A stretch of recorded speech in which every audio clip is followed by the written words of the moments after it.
So I think it's actually rather what I did not see. When I go to the field, I'm used to being surrounded by a lot of kids, bubbly, jumping, laughing. And in Borno, this is not the case, especially in the displacement camps where the kids, especially the children under 5, were missing. Most of them had unfortunately already died.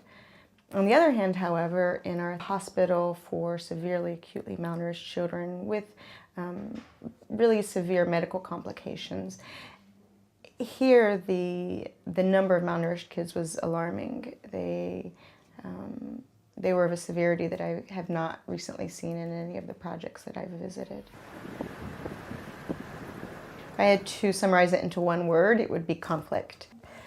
Entire villages have been decimated and left empty as the conflict between Boko Haram and the Nigerian government has persisted, and people have had to leave their livelihoods behind.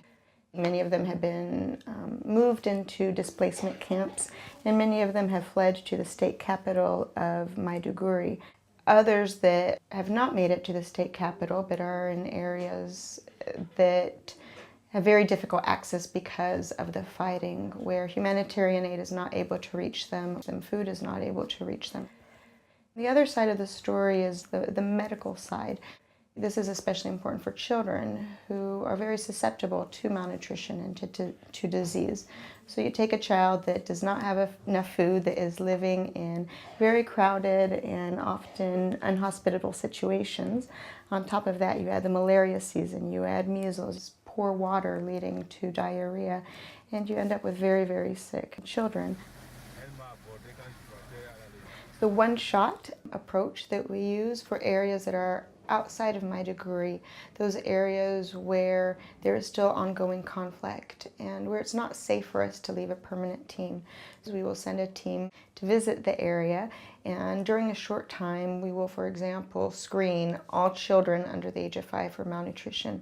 And for those children that are malnourished, we will distribute a monthly supply of a special therapeutic food that will help them recover. And we also try to vaccinate for deadly diseases such as measles or pneumonia. So we do as much as we can in a short period, not knowing when we will be able to come back to that same area.